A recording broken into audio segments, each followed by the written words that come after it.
नमस्कार, जय हिंद, वंदे मातरम, भारत माता की जय के साथ हम आज 15 अगस्त बहुत ही खुशी के साथ मना रहे हैं और धूमधाम से मना रहे हैं और हम उन शहीदों की वजह से मना रहे हैं।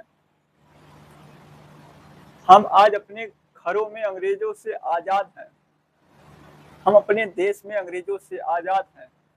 उस आज़ादी में और उस आज़ादी को दिलाने वाले भगत सिंह, चंद्रशेखर आज़ाद, सुभाष चंद्र बोस, महात्मा गांधी, पंडित जवाहरलाल नेहरू, सुखदेव, राजगुरु, लाल बहादुर शास्त्री और बाल गंगाधर तिलक, मंगल पांडे, राजगोपालचारी, राम प्रसाद बिस्मिल्ला, ऊधम सिंह और महान ऐसे क्रांतिकारी थे जिनके बलिदान से हम आज यहाँ स्वतंत्रता दिवस मना रहे हैं। स्वतंत्रता दिवस हम हर वर्ष 15 अगस्त के दिन मनाते हैं और हम इसलिए मनाते हैं कि हमें उस दिन को भी याद रखना चाहिए कि जब हमारे देश पर अंग्रेजों का शासन था। ना हम अपने अनुसार बोल सकते थे, ना हम अपने अनुसार रह सकते थे। अपने ही घर में हमको गुलाम बनाया गया था अंग्रेजों द्वारा और उन अंग्रेजों की अत्याचार को हम भारतीय सहते रहे 200 वर्षों से अधिक। 200 वर्षों से अधिक हम भारतीय अंग्रेजों की गुलामी को सहते रहे और फिर ऐसे महान क्रांतिकारी हुए कि इस देश को आजादी उन्हीं की बदौलत मिली। चंद्रशेखर आजाद, भगत सिंह, मंगल पांडे, ये तो नाम चीन क्रांतिकारी थे जिनका नाम हम सभी लोगों को पता है, लेकिन ऐसे लाखों क्रांतिकारी थे जिनका नाम हमें आज भी नहीं पता है, ज्ञात है। और उन सभी क्रांतिकारियों को हम लोगों की तरफ से बहुत बहुत श्रद्धांजलि, बहुत बहुत मुबारक भी और श्रद्धांजलि, क्योंकि उनकी जो विचारधाराएं थी और उनके खोने वाले मतलब उनके चाहने वाले लोगों को जो दर्द उस समय हुआ होगा उसको शायद हम बयां नहीं कर सकते। उस समय भगत सिंह की मां के अंदर क्या बीती होगी, चंद्रशेखर आजाद के मां के अंदर क्या बीती होगी, उन सभी माता पिता के ऊपर क्या बीती होगी जिनके बच्चे इस आंदोलन में, इस अंग्रेजों के खिलाफ आजादी दिलाने में अपनी जान को गंवा दिए। उन बहनों पर क्या बीती होगी जिनके भाई उस क्रांतिकारी आंदोलन में अपनी प्राणों को न्यौछावर कर दिए।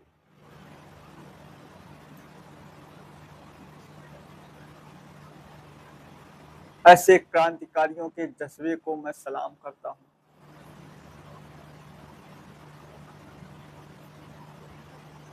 ऐसे क्रांतिकारियों के जज्बे को मैं सलाम करता हूं कि ऐसे लोग हमारे भारत में जन्म लिए और इस धरती को अंग्रेजों के चंगुल से आजाद कराने के लिए अपनी खूनों की नदियां बहा दिए।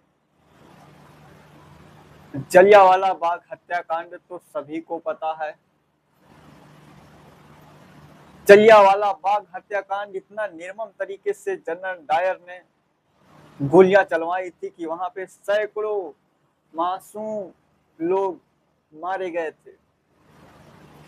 उसमें उन बेचारों की क्या गलती थी क्या अपने देश में आंदोलन करना, वो भी शांतिपूर्ण ढंग से,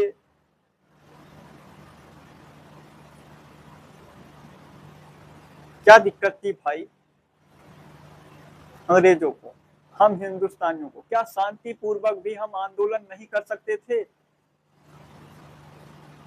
अरे उनको हम कौन सी गोलियां उनके ऊपर बरसा रहे थे कि जो हमारे मासूम भाइयों और हमारे मासूम क्रांतिकारियों के ऊपर गोलियां चलाई गई। उस समय पूरा जलियांवाला बाग पूरा का पूरा खून से लथपथ हो गया था। एक वहां पे कुआं था, वो पूरा कुआं भर गया था लाशों से वो पूरी कुआं भर गया था। बताइए इतने लोग मारे गए तब जाके हमारे देश को आजादी मिली।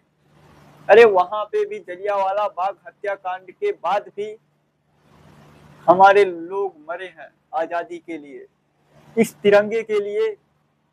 हमारे लोग जलियांवाला बाग हत्याकांड, निर्मम हत्या के बाद भी हमारे क्रांतिकारियों के जज्बों में कमी नहीं आई।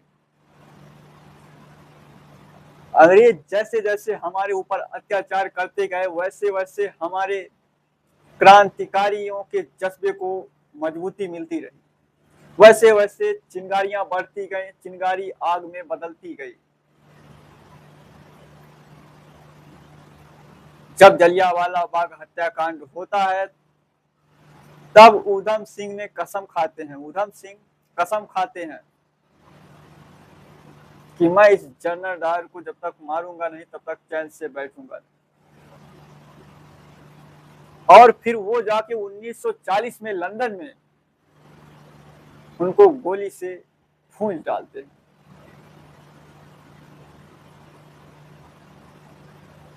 और जनरल डायर को मारने के बाद जब वो पकड़े जाते हैं, जब उनको जज के सामने लाया जाता है और उनसे उनका नाम पूछा जाता है,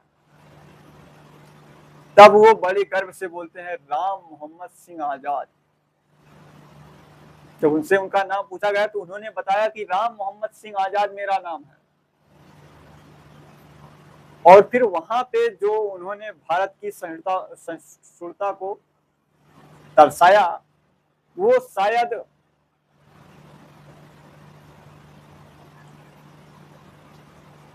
इस देश में अब कोई उनके जैसा पैदा हो, ऊधम सिंह के जैसे, भगत सिंह के जैसे।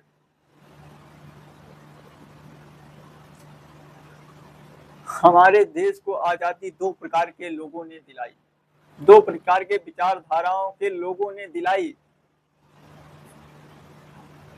पहले थे गांधी विचारधारा के, जो गांधी जी की अहिंसा पर विश्वास करते थे,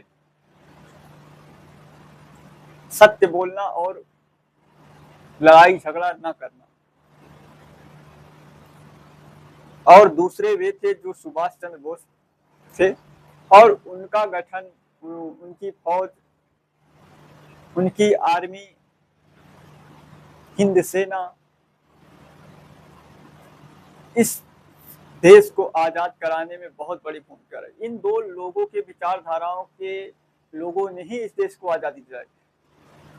और कभी भी किसी भी देश को आजाद कराने के लिए दो ही प्रकार के विचारधाराओं से ही देश को आजाद कराया जाता है, आजाद कराया जा सकता है भाई। जो देखो, आज किसी बात को समझाने के दो तरीके होते हैं। पहला तरीका तो है कि सीधे सीधे मान जाओ, जब तक हम आसानी से कह रहे हैं मान जाओ। और फिर जब आदमी नहीं मानता है तो उंगली टेढ़ी करके ही मनाना पड़ता है।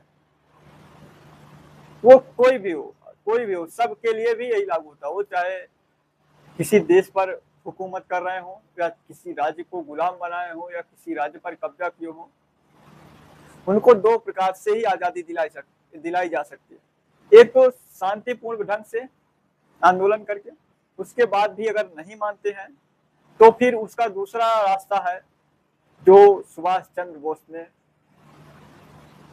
शुरू किया था, उन्होंने शुरू किया था कि आप हमारे एक क्रांतिकारियों को मारेंगे, हमारे एक भारतीय को मारेंगे तो हम आपके 10 सिपाही को मारेंगे।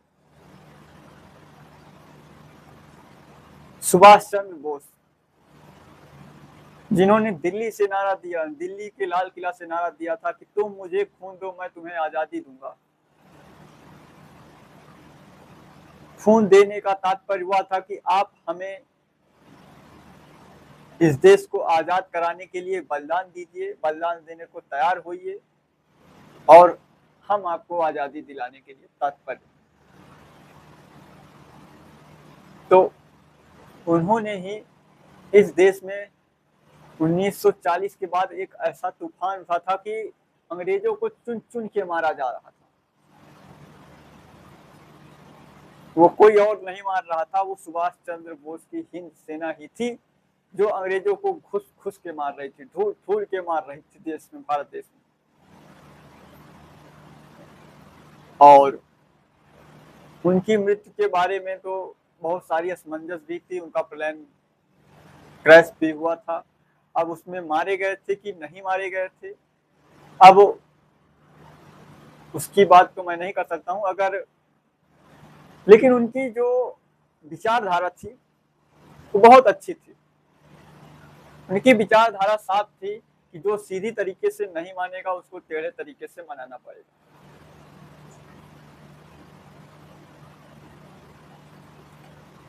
और चंद्रशेखर आजाद का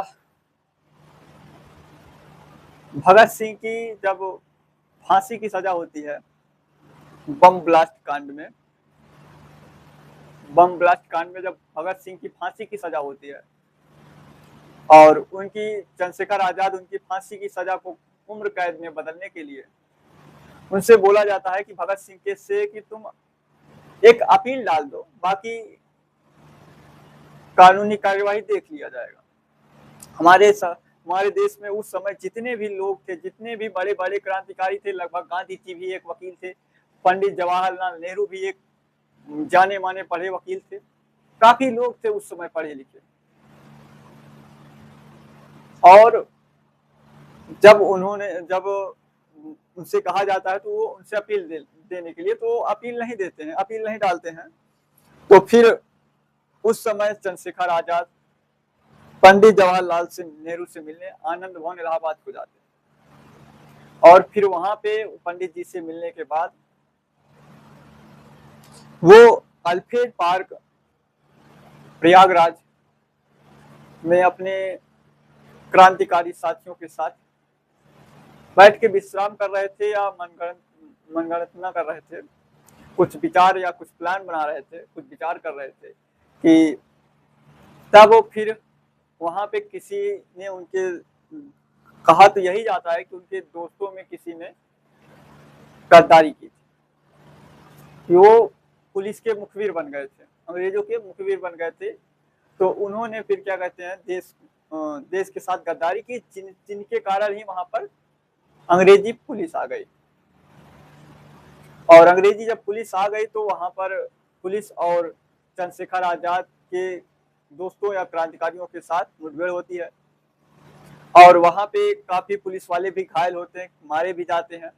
और फिर जब बाद में लास्ट में जब गोली बजती है चंद्रशेखर आजाद के गन में, तो वो अपने आप को मार लेते हैं। और मारने का विचार तो उनके मन में इसलिए आया होगा कि वो चाहते होंगे कि हम इन अंग्रेजों के गुलाम बनकर तो नहीं मरेंगे, उनको अंग्रेजों की गुलामी को मंजूर नहीं था, वो आजाद होकर मरना चाहते थे। इसलिए उन्होंने अपने अंतिम गोली को अपने सिर पे मार के अपनी जान दे दी। और फिर उस समय जो भीड़ उमड़ा, फिर उस समय जो क्रांतिकारी आग उठी, उसको पूरे देश ने अंग्रेजों को हिला के रख दिया। उसमें पूरे देश ने अंग्रेजों को हिला के रख दिया। तो इस प्रकार हमारे क्रांतिकारियों ने अपने बलिदान को इस देश की आजादी के लिए दिया। और महात्मा गांधी के बारे में तो सभी लोग जानते हैं। महात्मा गांधी एक ऐसे थे जो सत्य अहिंसा के पुजारी कहे जाते थे।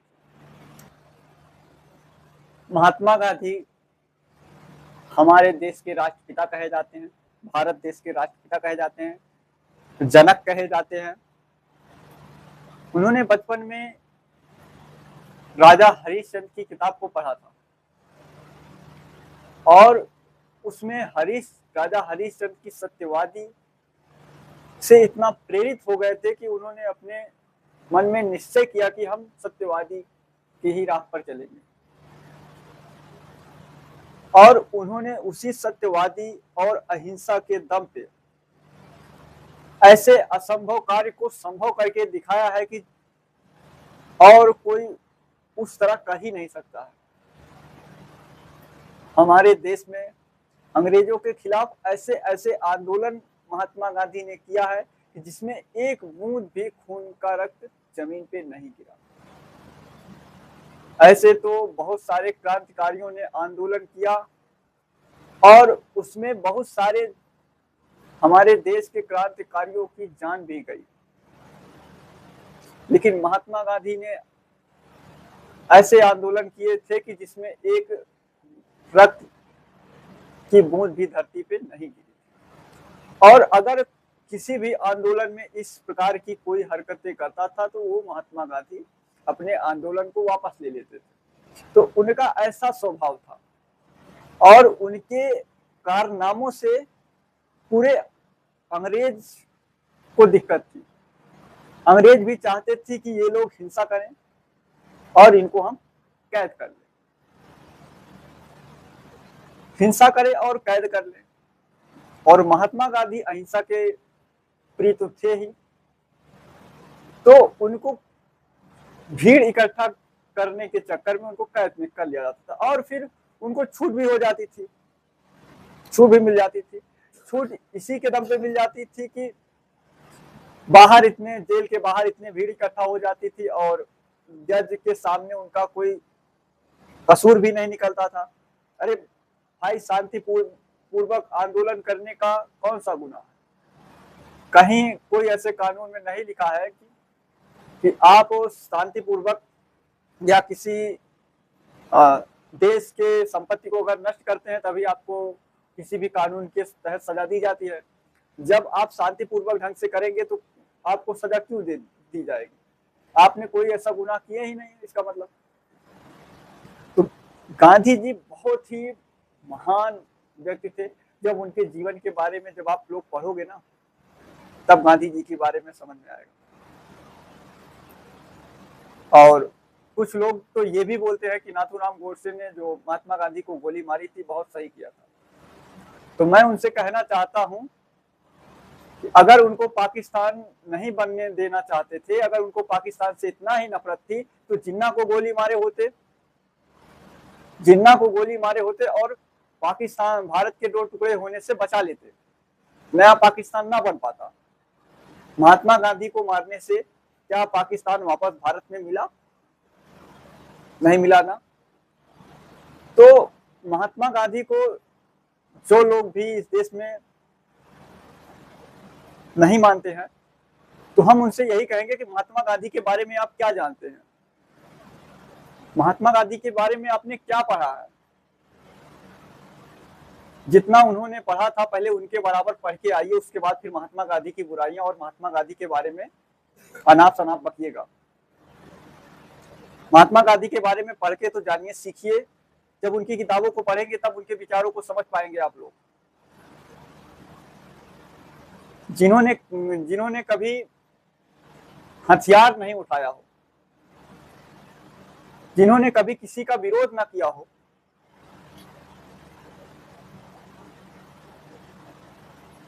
जिन्होंने किसी का अपमान भी नहीं किया है, उनके बारे में ऐसे हमारे ही अपने ही देश में ऐसे लोग हैं। मैं नाम तो नहीं लूंगा किसी का, लेकिन ऐसे बहुत सारे विचारधारा के लोग हैं जो गांधी जी को गलत मानते हैं। हम तो कभी उनको गलत ना माने हैं और ना मानेंगे।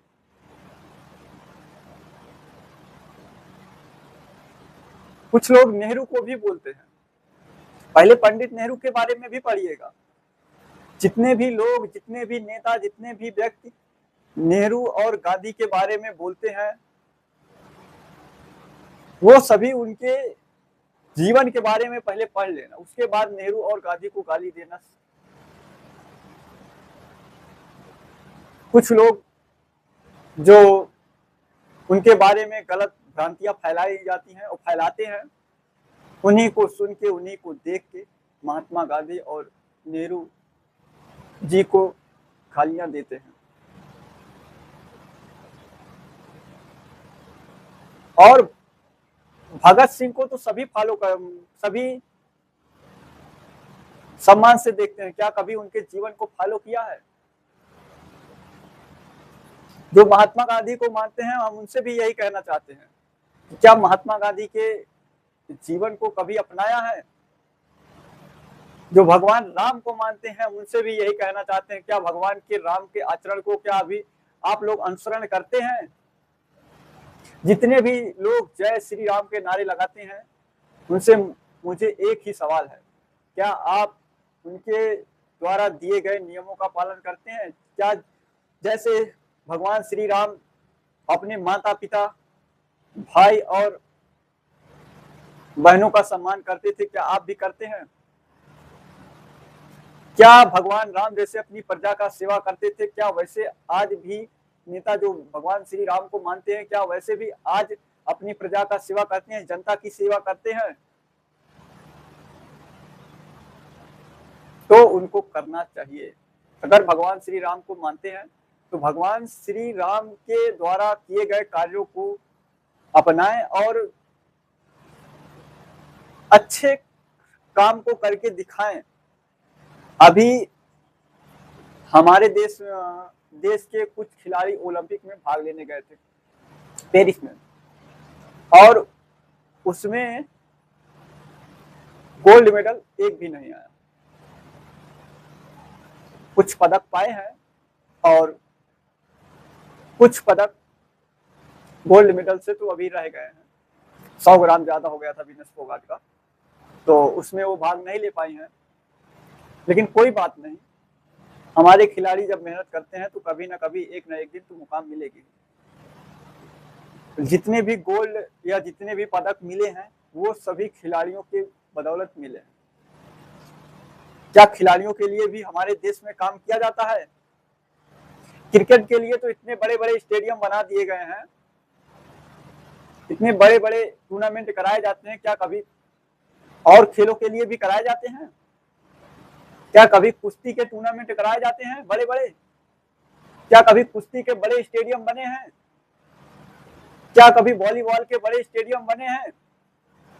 क्या कभी फुटबॉल के बड़े स्टेडियम बने हैं? क्या हमारे देश में बैडमिंटन के बड़े बड़े स्टेडियम बने हैं और बराबर टूर्नामेंट होता है? क्या हमारे यहाँ भाला फेंकने के लिए भी बड़ा सा स्टेडियम बनाया गया है? क्या बराबर टूर्नामेंट कराया जाता है? क्या हमारे यहाँ बड़े बड़े स्टेडियम बनाए गए हैं तीरंदाजों के लिए जो निशाना साधते हैं? उनके लिए भी स्टेडियम बनाना इस देश के नेताओं का कर्तव्य है। इस देश का सौभाग्य है कि वो उसे बना के दें, और यहाँ के खिलाड़ियों में कोई कमी नहीं है। संयुक्त राज्य अमेरिका, यूनाइटेड स्टेट अपने खिलाड़ियों को क्या खिलाता पिलाता है कि जो उनके यहाँ पदक पे पदक लाते हैं और गोल्ड पे गोल्ड लाते हैं, और हमारे यहाँ गोल्ड नहीं ला पाते हैं। क्या हमारे खिलाड़ियों में कमी है? हमारे खिलाड़ियों में कोई कमी नहीं है। कमी है तो इस सरकार की, इस देश में शासन करने वाली सरकार की कमी है कि जो हमारे देश के नौजवानों से उनकी योग्यता को नहीं पहचान पाते हैं। कागजी रूप में तो बहुत बड़े बड़े पैसे खर्च किए जाते हैं, और क्या जमीनी रूप से उसका उपयोग होता है, उन पैसों का उपयोग होता है? उसको कभी कोई देखने नहीं गया है। यहाँ तक स्कूलों में जब पैसा पास किया जाता है किसी सामान को, किसी बैडमिंटन या वॉलीबॉल, क्रिकेट, किसी भी उपकरण के लिए जब दिया जाता है, पैसा पास किया जाता है, तो वहां स्कूलों में भी पैसे खा जाते हैं। क्या कभी उसका चेकिंग करने जाते हैं?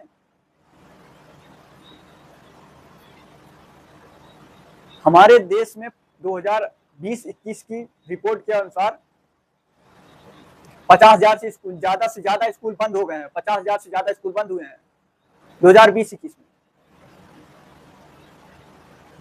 हमारे स्कूल में लगभग 2014 से पहले 2014 तक लगभग 12 लाख सरकारी स्कूल थे। लगभग 12 लाख 2014 में। और 2020 में आते आते 2020-21 में आते आते बचे कितने? 10-10.5 लाख लगभग। गूगल पे सर्च कर लेना कितने सरकारी स्कूल बंद होते हैं, कितने चालू होते हैं, तो आपको पता चल जाएगा। जब आप सर्च करेंगे ना तो आपको पता चल जाएगा, सारी रिपोर्ट आपको पता चल जाएगी कि हमारे स्कूल में क्या चल रहा है।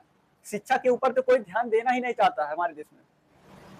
क्या इसी दिन के लिए भगत सिंह ने फांसी पे चढ़े थे कि हमारे देश में एक समय ऐसा भी आएगा कि जहाँ पे स्कूल कॉलेज को बंद कर दिया जाएगा और वहां के बच्चों को बेरोजगार छोड़ दिया जाएगा?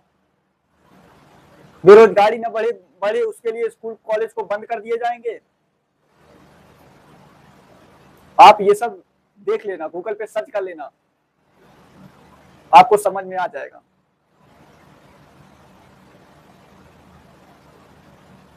क्या चंद्रशेखर आजाद ने अपने आप को गोली इसलिए मारी थी कि 100 साल बाद भी हमारे मरने के 100 साल बाद भी हमारा देश विश्व गुरु नहीं बन पाएगा? क्या इसीलिए ने अपने आप को गोली मारी थी?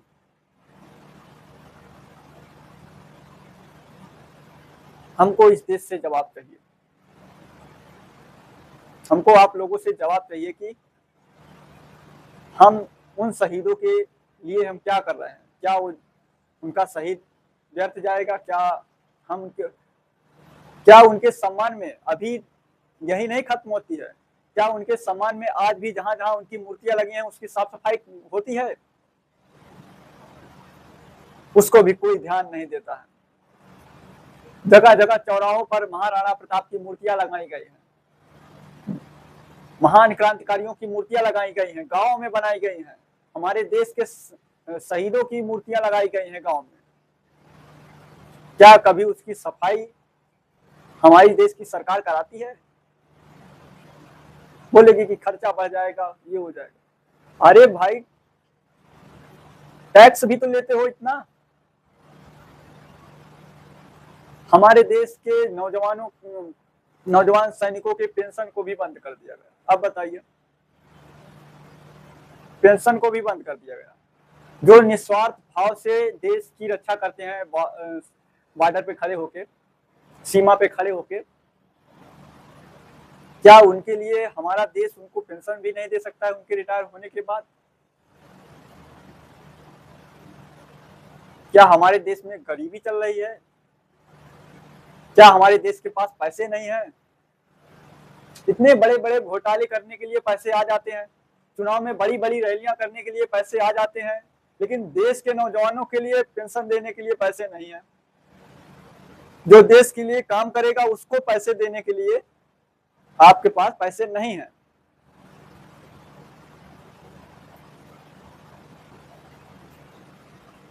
सब लोग अपने अपने कार्यालय पे झंडा फहरा रहे हैं।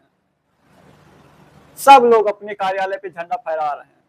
यहां तक तो आजकल ऐसा भी हो गया है, इतने भ्रष्टाचारी बैठ गए हैं हमारे देश में। कहीं कहीं पे ऐसे भी स्कूल पाए गए हैं, और आज है ऐसे स्कूल जहां पे 15 अगस्त के दिन छुट्टियां कर दी जाती हैं और वहां पे लड्डू का भी पैसा खा लिया जाता है। हमारे देश में ये हाल है। कॉलेजों में छुट्टी कर दी जाती है और लड्डू का भी पैसा खा लेते हैं। बताइए, ऐसे ऐसे तो लोग हैं।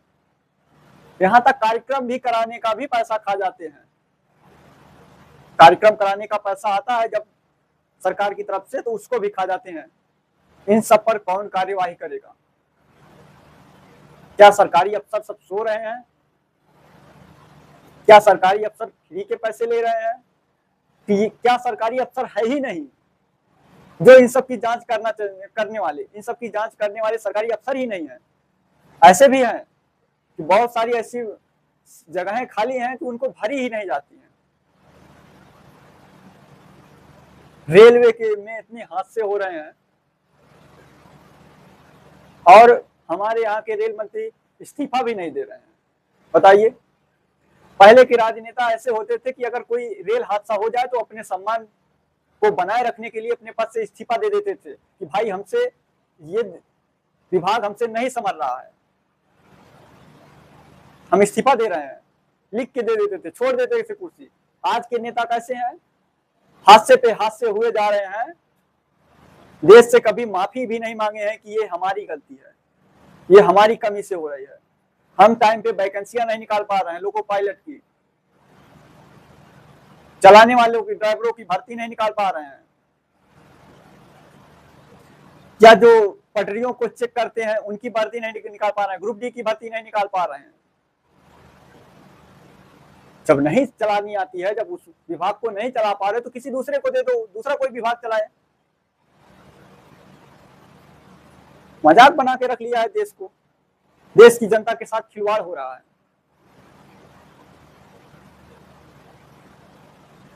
सब गहरी नींद में सोए हैं, सब लड्डू खा रहे होंगे, मजे कर रहे होंगे, बस उनसे कुछ कोई मतलब नहीं, झंडा फहरा दिया, देश आजाद हो गया।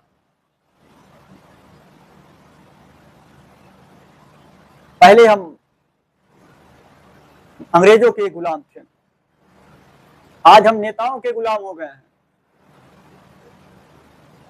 पहले हम अंग्रेजों के गुलाम थे, आज हम नेताओं के गुलाम हो गए हैं। पहले अंग्रेजों ने क्या किया था कि राजाओं में फूट डाल के फिर राज की थी, आज हमारे यहाँ के नेता भी ऐसे कर रहे हैं, हिंदू मुस्लिम को आपस में लड़ा के और अपनी राजनीति चमका रहे हैं। हम तो खुल के बोलेंगे, हमको कोई दिक्कत नहीं। पहले बस अंतर इतना ही है कि पहले अंग्रेज राज करते थे, गुलाम बनाए हुए थे, आज हम नेताओं के गुलाम बने हुए हैं, और नेताओं ने इस कदर गुलाम बनाया है कि हमें गुलामी का एहसास भी नहीं हो रहा है, ये भी है।